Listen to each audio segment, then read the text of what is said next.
मुझे तो रोना भी आ रहा है, लेकिन वो क्यों, ये मैं आपको बता देती हूँ कि जी वर्ल्ड बैंक, यानी कि वर्ल्ड बैंक सभी को पता है वर्ल्ड बैंक जो है उसके बारे में, तो जी वर्ल्ड बैंक ने पाकिस्तान को जो $500 मिलियन का लोन देना था, जी हाँ, वो कैंसिल कर दिया।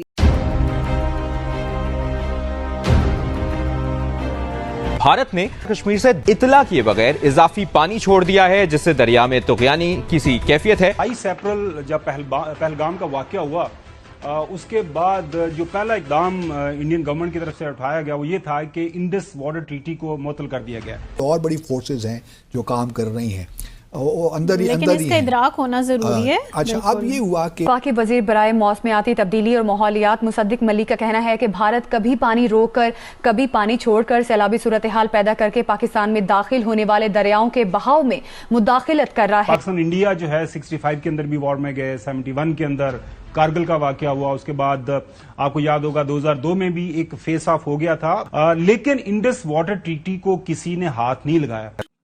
हमारे कितने महाजरीन भारत के अंदर बैठे हैं, ये डॉक्टर यूनुस साहब को कोई अंदाजा नहीं इस चीज का। भारतीय वज़ीर दाखिला अमित शाह ने सिंथास मुआहदा बहाल करने से इनकार कर दिया। वहाँ की अवाम भी चाह रही थी कि यार पाकिस्तान को थोड़ा सा सबक सिखाया जाए।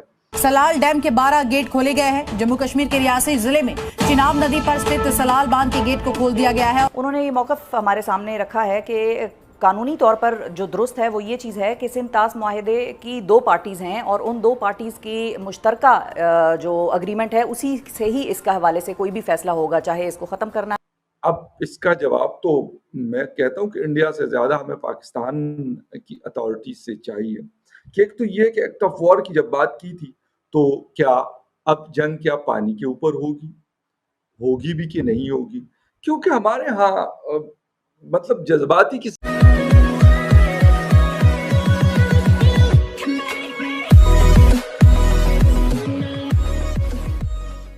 नमस्कार दोस्तों, अब यहाँ पर बात हो रही है कि भी भारत ने बिना पाकिस्तान को वार्निंग दिए डैम का पानी छोड़ दिया और उस हिसाब से पाकिस्तान के अंदर सिचुएशन बहुत ख़राब हो गई। अब देखिए, पिछले अगर आप 3-4 महीनों से देखो तो पाकिस्तान की ये कंप्लेंट बहुत बढ़ती जा रही है कि भाई इंडिया ने ये कर दिया, इंडिया ने वो कर दिया, और पहले जो था वो इंडिया इस चीज़ में वार्निंग दिया करता था, अब तो ये वार्निंग भी नहीं देता। इंडिया इतनी मिसाइलों का परीक्षण कर रहा है, इंडिया ये हथियार परचेस कर रहा है, फ्रांस से इतनी बड़ी डील हो रही है, कई सारी चीज़ें हैं। लेकिन यहाँ पर एक और मुद्दा आ गया है पानी वाला कि भाई इंडिया जो है वो पानी को यहाँ पर छोड़ रहा है और हमें कुछ बता भी नहीं रहा, और ऊपर से इंडस वाटर ट्रीटी जो है वो भी इंडिया ने मानने से मना कर दिया है। कहने का मतलब ये है कि बहुत ही बुरा सिचुएशन होने वाली है पाकिस्तान की, और इतने समय 70 से 80 साल हो गए उनके पास अच्छा खासा समय था डैम्स बनाने के लिए, अपना सारा अरेंजमेंट करने के लिए, लेकिन ये सारा अरेंजमेंट कर नहीं पाए भाई साहब, और अब जो है ना वो इंडिया पर गालियाँ दे रहे हैं। जो भी हो, इसी के साथ ये वीडियो शुरू करते हैं। और हाँ दोस्तों, सुपर थैंक्स के जरिए हमारी मदद ज़रूर करें।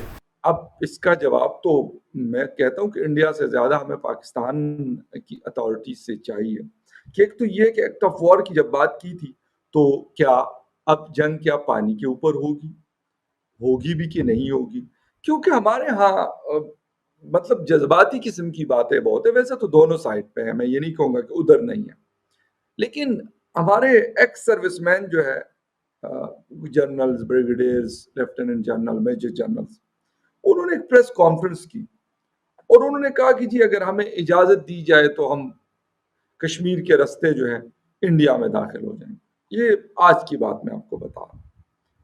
तो मुझे बड़ी हैरानगी हुई, मैंने कहा यार ये लोग तो चलो अपनी सर्विसेज दे चुके हैं, अच्छी बुरी जैसे भी दी, अब 6-6.5 लाख हमारे पास फौज मौजूद है, इनकी क्या ज़रूरत पड़ी हुई है। चलो अगर वो कहते हैं, लेकिन होता ये है ना कि तंदूर जब गर्म हो ना तो रोटियां सेकी जाती हैं।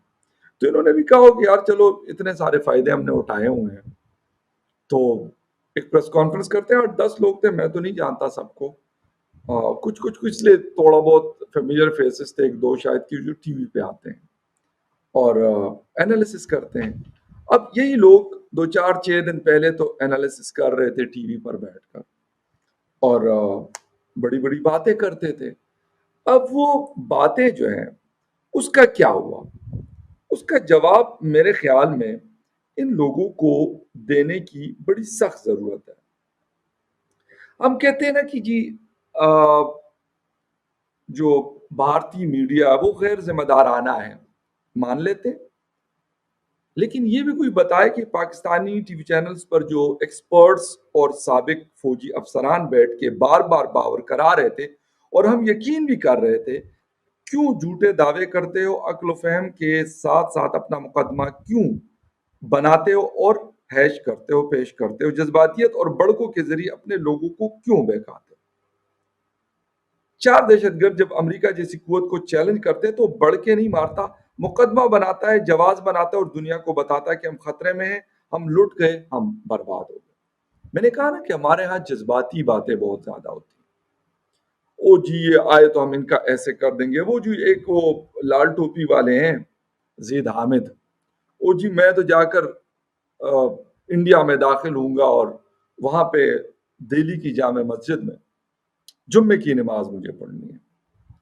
तो मैंने तो ट्विटर पे इंडिया वालों को लिखा, मैंने कहा अगर मतलब ये बंदा है, इसको जरा जुम्मे की नमाज पढ़वा दें वहां पर, बड़ा शौक है इनको दिल्ली की जामे मस्जिद में नमाज पढ़ने का। और हाँ सॉरी, ये सिर्फ नहीं कहा कि जो नमाज पढ़ूंगा, साथ ये भी बोला कि जी वहां के हुक्मरानों को जंजीरों में जकड़ लेंगे और फिर उसके बाद हम जी सीरिया की तरफ रवाना हो जाएंगे। पता नहीं सीरिया जाएंगे या फलस्तीन की तरफ, लेकिन सीरिया का नाम उन्होंने लिया। यार बातें मतलब जो एक्चुअल चीजें हैं ना वो और होती है और बढ़ के मारना और होता है। मैं कहता हूं कि कोई भी हमारा, ठीक है, अगर कोई भी है, कोई बात करता है, उसको सॉलिड किस्म का जवाब आप दें। लेकिन ये जी इधर से 10 बंदे इकट्ठे करके उधर से 5 बंदे इकट्ठे करके जी प्रेस कॉन्फ्रेंस करे, वो लोग जो मैं कहता हूं कि उनको कभी किसी, जिसे कहते हैं ना कि कोई बंदा लिफ्ट ही ना कराए, उनको जी बिठा के उनसे प्रेस कॉन्फ्रेंस कराए, जी हम यकजहती करना चाहते हैं। ओ भाई कौन सी यकजहती करना चाहते हैं? द थिंग इज कि यकजहती क्या होती है? यकजहती ये चीज होती है ना कि आपकी आवाम दिल से आपकी रिस्पेक्ट करे और दिल से आपके साथ खड़े हो, बगैर किसी मतलब लगी लिपटी। अगर ये कहा जाए कि यार एक किस्म का, जिसे कहते हैं कि एक जबरदस्ती वाला जी हमारे साथ खड़े और हमारे साथ नहीं खड़े, ये जबरदस्ती नहीं होती ये चीज। मैं वैसे ही बात करता हूं कि ठीक है, आपके पास बड़ी ताकत है, आपके हाथ में डंडा है और आप उस डंडे का इस्तेमाल भी बेदरिया कर रहे हैं। जहां पे आपका दिल करता है इस डंडे का आप इस्तेमाल करते हैं, लेकिन क्या इस डंडे के इस्तेमाल से लोगों के अंदर इनकी इज्जत बढ़ी या खत्म हुई या कम हुई? इतना तो पता होगा ना। किसी मीडिया को, जो कंट्रोल मीडिया है, उस पे बैठकर किसी की तारीफ करना या करवाना, मेरे ख्याल है इसकी कोई इंपॉर्टेंस नहीं। इंपॉर्टेंस उस चीज की है जो लोगों के दिलों में होता है, अहमियत उस चीज की है जो लोगों के दिलों में होती है, इज्जत वो है जो लोग दिल से करते हैं। डंडे के जोर पे किसी को कहा जाए जी तुसी एक प्रेस कॉन्फ्रेंस करो, जिस तरह पीटीआई के लोगों से करवाए जाते। नाज़रीन किराम, कल बेसिकली इंडिया ने एक नोटम जारी किया और नोटम ये जारी किया, इंडिया ने डिक्लेयर किया no fly zone bay of Bengal जो है उसके ऊपर। और जब इंडिया ने ये किया तो उसमें 28 से बेसिकली 31 जुलाई जो है उसका भी इन्होंने टाइम दिया है और रेंज जो है वो 475 किलोमीटर की इंडिया ने दी। इससे ये चीज समझ आ रही थी कि अब्दुल कलाम आइलैंड जो है उससे कोई मिसाइल जो है वो फायर किया जा सकता है, उससे कोई मिसाइल जो है वो आ सकता है और कोई टेस्ट किया जा सकता है। मिसाइल्स का टेस्ट जो है वो इंडिया ने करना है। अब नाज़रीन इकराम, हुआ ये है कि इंडिया ने उससे पहले ही इंडिया ने क्या किया जी, इंडिया ने बैक टू बैक टेस्ट किए हैं पृथ्वी 2 और अग्नि 1 शॉर्ट रेंज बैलिस्टिक मिसाइल्स के। यानी एक जानिब इंडिया ने अपना अग्नि 1 जो है मिसाइल उसका टेस्ट कर दिया है, फिर इसके साथ ही साथ बैक टू बैक ये टेस्ट हुए हैं और पृथ्वी 2 मिसाइल जो है इसका भी इंडिया ने एक तजुर्बा किया। अब ये जो दोनों तजुर्बात हैं, इसके साथ ही साथ ये शॉर्ट रेंज बैलिस्टिक मिसाइल्स हैं। अब बताया ये भी जा रहा है कि इंडिया जो है वो कुछ और भी करने जा रहा है, और इंडिया जो है वो कुछ बहुत बड़े पैमाने पर इस वक्त अपने मिसाइल्स जो हैं उनके तजुर्बे कर रहा है। और ये चीज जो है ये पाकिस्तान के लिए बहुत इंपॉर्टेंट है, बहुत अलार्मिंग है, आई ओपनर भी होनी चाहिए। उन्होंने एक बार उनसे पूछा गया था कि पाकिस्तान को हिंदुस्तान के साथ कैसे रहना चाहिए, तो उन्होंने कहा था ऐसे ही जैसे छोटा भाई बड़े भाई के साथ बिहेव करता है वो बिहेव होना चाहिए पाकिस्तान का। अब भारत हमसे बड़ी कंट्री है, हमारे जितनी किसी भी चीज को अगर देख लीजिए, चाहे इकोनॉमी हो, चाहे एरिया वाइज हो, या कुछ भी कह लीजिए, हमसे एक बड़ी कंट्री है। अब हम चौधरी बनना चाहते हैं यहाँ इस एरिया में, तो हम बिला वजह उनसे पंगे लेते रहते हैं। और अभी तक मैंने तो नहीं देखा कि भारत की तरफ से कभी ये कोशिश की गई हो या ये कहा गया हो कि वो किसी इस हिस्से के पाकिस्तान के कब्जा कर लेंगे। लेकिन हमारे यहाँ से बार बार ग़ज़वा-ए हिंद की आवाज़ उठती रहती है, हम बार बार ये तमाम बातें करते रहते हैं, और उससे लगता तो मुझे यही है कि हम अमन नहीं चाहते। हम कहीं ना कहीं भारत के साथ चाहते हैं कि हमारी टेंशन बनी रहे। हाँ, बहुत ज्यादा लंबी भी ना हो कि हम न्यूक्लियर वेपन्स तक पहुंच जाए, लेकिन एक लड़ाई, एक झगड़ा, एक दुश्मन जिसे हम कह सकें, उस शक्ल में हमें भारत चाहिए। क्योंकि अगर बाकी कंट्रीज को आप देखें, चाहे ईरान हो या अफगानिस्तान हो, उसके साथ हमारे इस तरह के रिलेशन हम नहीं करते और ना ही हम उन्हें दुश्मन में गिनते हैं। इस्लामिक टच आ जाता है, इस्लामिक कंट्रीज का दोनों तरफ से आ जाता है, तो इसलिए हम नहीं कर वो बोल पाते। लेकिन भारत क्योंकि इस्लामिक कंट्री नहीं है, तो हम उसे दुश्मन भी गिन लेते हैं, हम उसको बुरा भला भी कह लेते हैं। और ऐसा करने से कई लोग जो कि मुल्क को चलाते हैं या कंट्रोल जिनके हाथ में है, उनको फायदा होता है।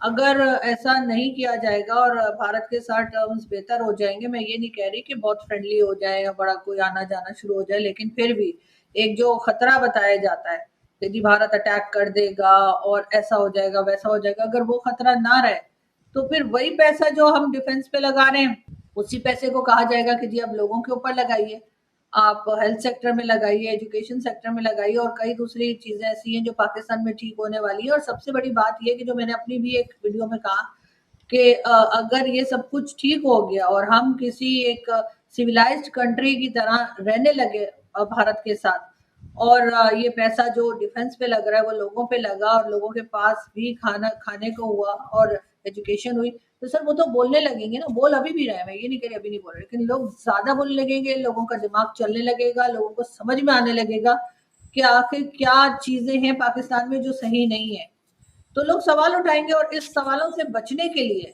मुझे लगता है कि इन्होंने एक दुश्मन जो है वो बना के रखा है। ये चाहते ही नहीं है कि भारत के साथ हमारे टर्म्स ठीक हो, वरना इनके बिजनेसेस, इनकी दुकानें बंद हो जाएंगी।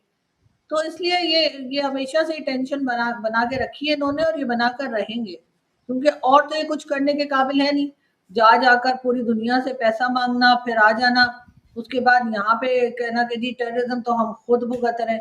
अरे जो सुसाइड बॉम्बर होता है, मैंने किसी जगह सुना, एक साहब ने कहा कि सुसाइड बॉम्बर जब कहीं अटैक करता है तो वो खुद भी तो मरता है, वो दूसरों को तो नुकसान पहुंचाता है लेकिन खुद भी नहीं रहता। तो अब ये कहना कि जी हम तो खुद विक्टिम है टेररिज्म के, आपने बनाया, आपने पाला, आपके बड़े बड़े जो प्रेसिडेंट और जनरल्स रहे हैं परवेज मुशर्रफ टाइप के, उनकी बुक में भी लिखा हुआ है, उनके इंटरव्यूज में भी मौजूद है कि वो कह रहे हैं कि भाई हमने बनाए, जिहादी तैयार किए फलस्तीन के लिए, कश्मीर के लिए। तो जाहिर है अब वो हमारे गले पड़ गए।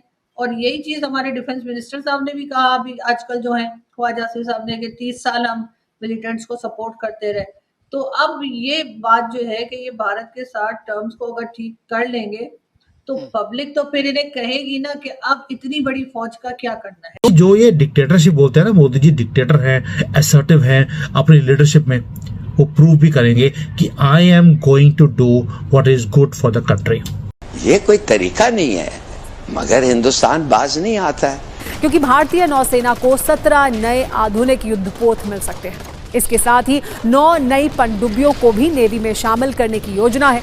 ये प्रोजेक्ट करीब 2.4 लाख करोड़ रुपए का होगा। ये मिरर है, this honesty is mirror for many.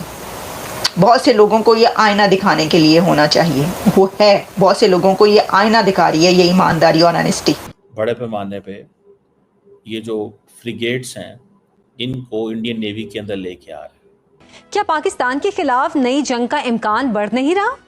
आपको क्या लगता है इस साल, अगले साल का तो बहुत, आज उन्होंने 52 सैटेलाइट्स भी कह दिए कि जी अगले साल के अप्रैल तक 52 हमारे ये वॉर सैटेलाइट्स भी ऑन हो जाएंगे। पाकिस्तानी फौज जिसने कश्मीर लेना था वो पीटीआई में उलझी हुई है, ठीक है जी, यहाँ के कानून में उलझी हुई है। हम आपस में लड़ रहे हैं, ये कह रहे हैं। जी, आपस में लड़, ठीक है। तो फौज का ध्यान हमेशा मुसलमान होने के नाते बॉर्डर की तरफ होना चाहिए, ठीक है, उनका अंदर की तरफ है। They are doing the lethal job, वो एक लीथल जॉब कर रहे हैं इस वक्त, कि वो कहते हैं कि जी हाँ हमें हर कीमत के ऊपर जो है वो तबाही मचानी है। Once Israel defeats Iran, Pakistan is next। और उसमें उन्होंने ये भी लिखा है कि पाकिस्तान की जो न्यूक्लियर फैसिलिटीज हैं, इजराइल इंडिया के साथ मिलके इन पर हमला भी कर सकता है। भारत ने बहुत ज्यादा पैसा जो है वो लगाना शुरू कर दिया है जब से भारत की नेवी के अंदर बहुत बड़े पैमाने पे इंडक्शंस हो रही हैं। ग्रेटर इसराइल का भी जिक्र किया है, तो यू थिंक कि अब ये क्या इसराइल अपने ग्रेटर इसराइल के हदफ की तकमील की तरफ जा रहा है? आपको याद है ना, आज तक मुसलमानों की चीखें निकल रही हैं, जब हिंदू अस्त्र और शस्त्र के साथ जागते हैं तो फिर मुसलमान भागते हैं। इंडिया के डिफेंस मिनिस्टर ने राइट आफ्टर इंडिया पाकिस्तान की वॉर के बाद ये कहा था कि अगला हमला नेवी करेगी पाकिस्तान।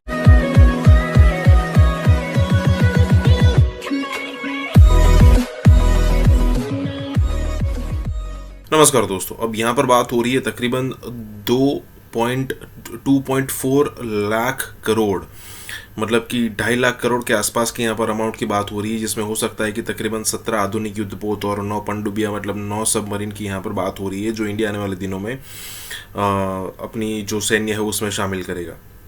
अब देखने वाली बात यह है कि ये तकरीबन अमाउंट हो जाती है, अगर आप काउंट करें तो हो जाती है लगभग 28 से 30 बिलियन डॉलर्स। अब ज़रा सोचिए कि कितनी बड़ी अमाउंट है। अभी ऑपरेशन सिंदूर चल रहा है, मतलब कि जो पहला फेज़ था वो हमने उसके बाद पॉज आया है, लेकिन ऑपरेशन सिंदूर अभी भी चल रहा है। और ऐसी सिचुएशन में जब इंडिया परचेज़ कर रहा है इतनी सारी चीज़ें या फिर खुद बना रहा है, तब आप सोचने लायक बात है कि भाई पाकिस्तान की सिचुएशन क्या होगी। मतलब यहाँ पर कमर चिमा हो या फिर दूसरे पाकिस्तानी पत्रकार हो, यही कहते हुए नज़र आएंगे कि भाई इंडिया जो है वो पता नहीं किस घोड़े पर बैठा है, लेकिन उसकी जो हथियारों की होड़ है वो बढ़ती ही जा रही है और पूरी दुनिया जो है वो हथियार बेचना चाहती है इंडिया को। तो ऑब्वियसली वो सारे के सारे कंट्रीज़ इंडिया की फेवर में आ चुके हैं। इसी के साथ ही वीडियो शुरू करते हैं। और हाँ दोस्तों, सुपर थैंक्स के ज़रिए हमारी मदद करना ना भूलें। भारत ने बहुत ज़्यादा पैसा जो है वो लगाना शुरू कर दिया है जब से भारत की नेवी के अंदर बहुत बड़े पैमाने पे इंडक्शंस हो रही हैं। अभी पता ये चला है कि इंडिया जो है वो इंडिजिनस फ्रिगेट्स INS महिंद्रागिरी जो है वो इंडियन नेवी को ज्वाइन करेगा 2026 में। 7 फ्रिगेट्स हैं और ये इनका प्रोजेक्ट है 17A नीलगिरी क्लास INS महिंद्रागिरी, ठीक है जी। अब इसको ये कह रहे हैं and that is at the dock of in Mumbai का जो डॉक है वहाँ पे है। अब मज़े की बात ये है कि इंडिया जस्ट नॉट दिस, बहुत ज़्यादा पैसा लगा रहा है। एक तो ये इंडिजनाइजेशन की बात कर रहे हैं, indigenising the production of the military products कर रहे हैं। आर्म्ड वेसल्स का ये मोमेंटम है जो बिल्ड हुआ है। आपको याद है थोड़े दिन पहले, just few days back, not ये लंबी बात नहीं मैं कर रहा, थोड़े दिन पहले इंडिया और जो इंडिया की जो लीडरशिप है उन्होंने ये फैसला किया कि हम 1 लाख करोड़ रुपया लगाने वाले हैं on missiles and weapons purchases. 1.5 lakh crore, 1.46 lakh crore. और ये जो वेपन्स डिफेंस प्रोडक्शन है, it has reach to the all time high. ये ऑल टाइम हाई है, इसमें किसी किस्म की वो कोई नहीं है, रुकावट नहीं है, कुछ भी नहीं है। They are doing the lethal job, वो एक लीथल जॉब कर रहे हैं इस वक्त। कि वो कहते हैं कि जी हाँ, हमें हर कीमत के ऊपर जो है वो तबाही मचानी है। और वो क्या तबाही है कि हमें हर कीमत के ऊपर जिसे कहते हैं ना वेपन्स भी खरीदने हैं, मैसेजिंग भी करनी है, और जिसे कहते हैं ना ये अब बताना है कि इंडिया के अंदर जो कमी कुताही रह गई थी उसको पूरा करना है। This is what they want. So ये जो चीज़ है, ये जो मैं आपको बता रहा हूँ कि इंडिया इज सेइंग कि हम बड़े पैमाने पे ये जो फ्रिगेट्स हैं इनको इंडियन नेवी के अंदर लेके आ रहे हैं। अच्छा, इंडिया की जो नेवी है ऑलरेडी वो कभी मरीन राफेल खरीद रहे होते हैं, कभी वो अमेरिका से जो है वो ड्रोन्स खरीद रहे होते हैं इंडियन ओशन के लिए। They have been doing this. और ये इंडियन नेवी जो है, अगर मैं लिंक करूं, अगर आपको याद हो, मैं इंडियन नेवी को लिंक करूं उसकी उस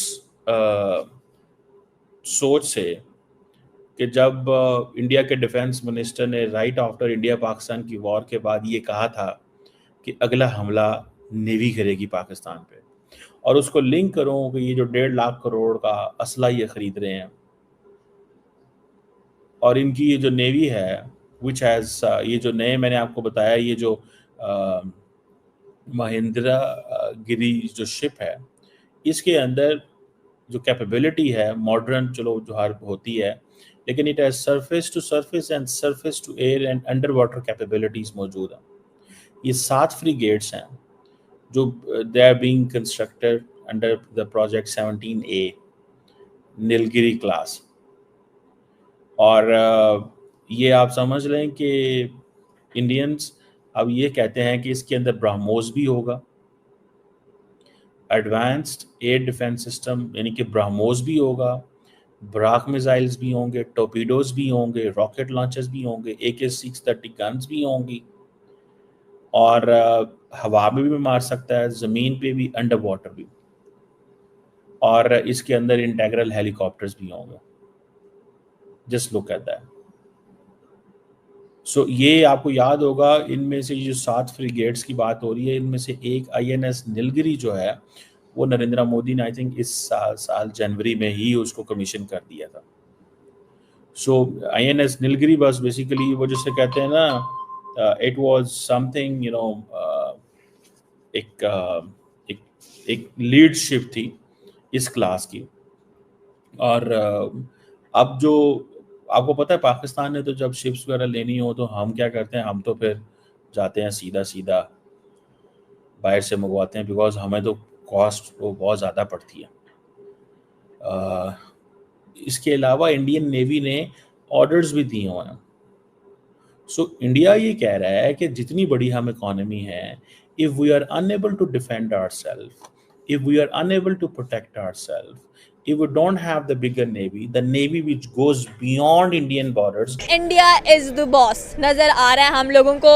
साउथ ईस्ट एशियन कंट्री है, लेकिन इतना ज्यादा एक रोब, एक दबदबा इस नेशन का दूसरे मुल्कों के ऊपर। अमेरिकी सदर की धमकियों के बावजूद भारत तेल की रूस से खरीदारी जारी रखेगा। अगस्त में भारत के 2 शीर्ष राजनयिक चेहरे NSA अजीत डोभाल और विदेश मंत्री S Jaishankar back to back रूस जा रहे हैं। बांग्लादेश ने जो है उनका ये कहना है कि हमें जो है ना भारत से खतरा महसूस हो रहा है। India, given that India has continued to buy oil from Russia, talk about the impact of being at this impasse, specifically with a country as large as India. सदर ट्रंप के बयान के बाद भी हुकूमती पॉलिसी में कोई तब्दीली नहीं लाई गई और न ही तेल की कंपनियों को ये कहा गया है कि वो रूसी तेल खरीदना बंद करें। आपको पता है कि मोदी का जो है वो वैसे ही जो ऐसा बहुत कम होता है कि 2 बड़े दिग्गज नेता, मतलब तो top 5 out of the top 5 एक साथ एक देश जाए।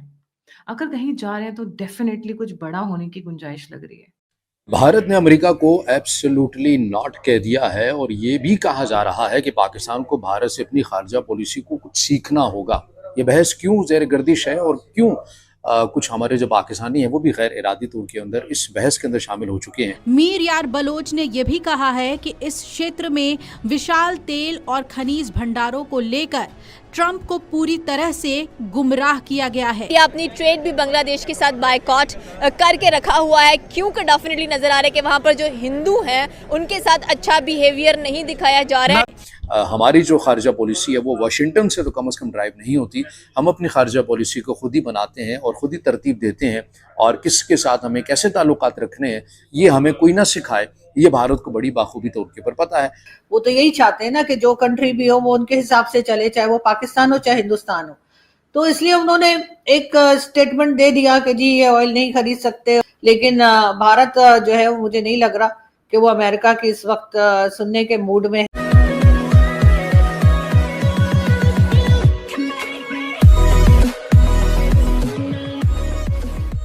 नमस्कार दोस्तों, अब अमेरिका कई बार भूल जाता है कि अगर इंडिया पर डायरेक्टली प्रेशर किया गया तो उनके सामने एक दूसरा ग्रुप क्रिएट हो जाएगा जो अब तक नहीं हुआ था। और दूसरा ग्रुप ये है कि एक तरफ होगा अमेरिका और वेस्टर्न कंट्रीज़ और यूरोपियन कंट्रीज़ आप कह सकते हो, या फिर उनके अलाय, और दूसरे हो सकता है इंडिया, चाइना और रशिया। और इंडिया, चाइना और रशिया अगर एक हो गए ना तो पूरी दुनिया का जो पावर गेम है वो पूरी की पूरी तरीके से शिफ्ट होने वाला है, या फिर शिफ्ट हो जाएगा, और यूएस उसके बारे में कुछ नहीं कर पाएगा। देखिए, अगर आप चाइना को काउंट करो तो सेकंड लार्जेस्ट इकोनॉमी है, इंडिया का काउंट करो तो फोर्थ है, थर्ड कभी भी लार्जेस्ट इकोनॉमी बन सकता है। और ऐसी सिचुएशन में अगर आप इंडिया से पंगा लोगे तो इंडिया चाहे या ना चाहे उसको अपनी दूसरा रास्ता ढूंढना पड़ेगा। ठीक है, तो अब जो डोनाल्ड ट्रंप जो जिस तरीके से यहाँ पर व्यवहार कर रहे हैं इंडिया के साथ, उनके एडवाइज़र अगर जल्दी उनको नहीं समझा पाए तो फिर वो RIC हो जाएगा। RIC मतलब कि ग्रुप था पहले जिसकी एक बुनियाद रखी गई थी, रशिया, इंडिया और चाइना, वो आगे बढ़ता हुआ दिख सकता है। इसी के साथ ही वीडियो शुरू करते हैं। और हाँ दोस्तों, सुपर थैंक्स के जरिए हमारी मदद ज़रूर करें। भारत ने अमेरिका को एब्सोल्युटली नॉट कह दिया है, और ये भी कहा जा रहा है कि पाकिस्तान को भारत से अपनी खारजा पॉलिसी को कुछ सीखना होगा। ये बहस क्यों ज़ेर गर्दिश है और क्यों कुछ हमारे जो पाकिस्तानी हैं वो भी गैर इरादी तौर के अंदर इस बहस के अंदर शामिल हो चुके हैं। मामला कुछ यूँ है कि जब से रशिया और यूक्रेन की जंग जारी हो सारी है, उसके बाद मगरबी दुनिया की जानिब से और अमेरिका की जानिब से भरपूर ये कोशिश की गई कि किसी तरह हम रशिया की जो मईशत है उसे किसी हद तक हम काबू कर लें। उसके ऊपर पाबंदियाँ भी लगाई गई, टैरिफ भी आयद किया गया। मगर 3 से 4 साल गुजर जाने के बावजूद भी रशिया की जो मईशत है वो उस तरह से कमज़ोर नहीं कर सके, क्योंकि मगरिब का और अमेरिका का ये कहीं ना कहीं नैरेटिव मौजूद है कि जैसे ईरान के ऊपर ये इल्ज़ाम लगाया जाता है कि वो अपनी तेल की जो मार्केट है उसे वो अपने न्यूक्लियर के लिए इस्तेमाल करता है। बिल्कुल ऐसे ही रशिया से मुतल्लिक भी मगरबी दुनिया और अमेरिका का यही मौक़िफ़ है। अब देखा यह जाए कि भारत जो है वो तेल का सबसे बड़ा, यानी दुनिया की तीसरा वो मुल्क है जो तेल का सबसे बड़ा ख़रीदार है रशिया के समुद्री तेल का। इसमें जो 2025 की जो पहली शशमाही रिपोर्ट हमारे सामने आती है उसके मुताबिक क्या है कि जो भारत की रिफाइनरीज़ हैं उसके अंदर सरकारी भी हैं, जो निजी हैं वो भी हैं, उनके नाम भी मैं आपके सामने रखूँगा, वो योमिया कितना जो रशिया का तेल है वो ख़रीदती हैं। तो जो नंबर्स हमें बताते हैं वो ये हैं कि 18 लाख बैरल खाम तेल योमिया ख़रीद रहा है भारत रशिया के साथ, और यही वो दबाव है अमेरिका की जानिब से, अमेरिकी सदर डोनाल्ड ट्रंप की जानिब से। अब इसके अंदर जो रिफाइनरीज़ हैं वो निजी जो रिफाइनरीज़ हैं वो रिलायंस इंडस्ट्रीज़ है और नायारा, ये रिफाइनरीज़ हैं ये बेसिकली निजी हैं, यानी प्राइवेट हैं जो रशिया से खाम तेल ख़रीदती हैं। इसके अलावा सरकारी भी हैं। भारत की जो रियासती रिफाइनरीज़ हैं उनके क्या नाम है, उनमें इंडियन ऑयल कॉरपोरेशन है, हिंदुस्तान पेट्रोलियम है, भारत पेट्रोलियम और मंगलोर रिफाइनरीज़ भी रशिया का जो तेल है, खाम तेल है वो ख़रीदती हैं, और ज़ाहिर है ये आगे फिर यूरोप को भी सप्लाई करती हैं। ये जो भारत की सरकारी रिफाइनरीज़ हैं ये 40% ख़रीदती हैं और 60% जो है वो प्राइवेट जो रिफाइनरीज़ हैं भारत की वो ख़रीदती हैं। अब अमेरिका क्या चाहता है? अमेरिका ये चाहता है कि भाई आप ये रशिया से तेल नहीं ख़रीदेंगे। भारत के जो वज़ीर ख़ारजा हैं जयशंकर, उनसे मुतल्लिक एक बयान बड़ी तेज़ी के साथ गर्दिश कर रहा है कि उन्होंने अमेरिका को, वाशिंगटन को एब्सोल्युटली नॉट कह दिया है कि भाई हमारी जो ख़ारजा पॉलिसी है वो वाशिंगटन से तो कम ड्राइव नहीं होती। हम अपनी ख़ारजा पॉलिसी को खुद ही बनाते हैं और ख़ुद ही तरतीब देते हैं, और किसके साथ हमें कैसे ताल्लुकात रखने हैं ये हमें कोई ना सिखाए, ये भारत को बड़ी बाखूबी तौर के पर पता है। वो तो यही चाहते हैं ना कि जो कंट्री भी हो वो उनके हिसाब से चले, चाहे वो पाकिस्तान हो चाहे हिंदुस्तान हो। तो इसलिए उन्होंने एक स्टेटमेंट दे दिया कि जी ये ऑयल नहीं खरीद सकते और ऑयल लिया तो सैंक्शंस लगा देंगे। ये उन्होंने चाबहार पोर्ट के टाइम पर भी यही बात की थी ईरान को लेकर। लेकिन भारत जो है वो मुझे नहीं लग रहा कि वो अमेरिका की इस वक्त सुनने के मूड में है। लेकिन कुछ भी कहिए, अमेरिका सुपर पावर है, कहीं ना कहीं से हो सकता है किसी किस्म का प्रेशर जो है उनके ऊपर बिल्ड किया जाए, क्योंकि एक तरफ कहते हैं कि इनकी इकोनॉमी के बारे में भी उन्होंने कह दिया कि डेड इकोनॉमी है, कभी कुछ कह दिया। तो ये तमाम चीजें यकीनन थोड़ा मेरे ख्याल है डराने धमकाने की कोशिश की जा रही है। लेकिन मैडम आपको नहीं लगता कि इंडिया जैसा बड़ा मुल्क जिसकी 1.4 बिलियन की पॉपुलेशन हो, बड़ी मार्केट, और अमेरिका का यू टर्न? जो गवर्नमेंट है वो जाहिर है उसको भी लग रहा होगा कि भाई ये तो हमारे दोस्त है, लेकिन ज्यादातर धोखे और ज्यादातर जो नुकसान होते हैं वो ये याद रखना चाहिए वो दोस्तों की तरफ से ही आते हैं। इसलिए कि दुश्मनों से तो आप वैसे ही अलर्ट रहते हैं। आपको रहता है कि जी अगर आप कंट्रीज की बात ना भी हो, इंडिविजुअल भी हो, तो जिन लोगों के साथ हमारी बनती नहीं है या वो नहीं है उनसे तो हम वैसे ही अलर्ट रहते हैं कि ये हमारे बारे में क्या बात करेंगे या हमें क्या नुकसान पहुंचा सकते हैं। लेकिन दोस्तों के ऊपर तो आपको भरोसा होता है, उनके ऊपर तो आपको यकीन होता है कि ये तो हमारे बारे में ना कोई बात करेंगे ना हमें कोई नुकसान पहुंचाएंगे। तो जब वो नुकसान पहुंचाते हैं तो यकीनन इंसान या कंट्री जो है यकीनन बहुत डिस्टर्ब हुई होती होगी। लेकिन ये कि मेरा ख्याल है कि थोड़ा बहुत अंदाजा काफी पहले से इन लोगों को हो गया होगा और कुछ ना कुछ अंदर चल रहा होता है। जैसे आप जानते हैं कि एक कुछ खबरें ऐसी होती हैं जो बाहर नहीं आती, लेकिन गवर्नमेंट टू गवर्नमेंट जो है वो पता लग रहा होता है। जिस वक्त चाबहार पोर्ट पे काम शुरू किया था भारत ने, उस वक्त भी अमेरिका ने कहा था कि जी आप वहां काम नहीं कर सकते। तो पाकिस्तान की भी जो ऑयल पाइपलाइन है उसके ऊपर भी बात की गई थी, तो पाकिस्तान तो खैर रुक गया और पाइपलाइन पे काम उस तरह से नहीं हो सका जैसे होना चाहिए था, जैसे ईरान चाहता है। मोदी साहब ट्रंप की इस चीज को नहीं मान रहे कि उन्होंने सीज फायर में किरदार अदा किया है। ऐसा बहुत कम होता है कि दो बड़े दिग्गज नेता, मतलब the top 5 out of the top 5 एक साथ एक देश जाए।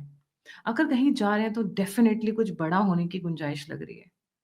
और जा क्यों रहे हैं, किस पर्पस से जा रहे हैं, किस टाइम जा रहे हैं, let's try and understand. Umesh, एकदम लेटेस्ट हॉट, जैसे बोलते हैं ना, एकदम हॉट न्यूज है ये, अभी मीडिया में निकल कर भी नहीं आई है, मेन स्ट्रीम मीडिया में।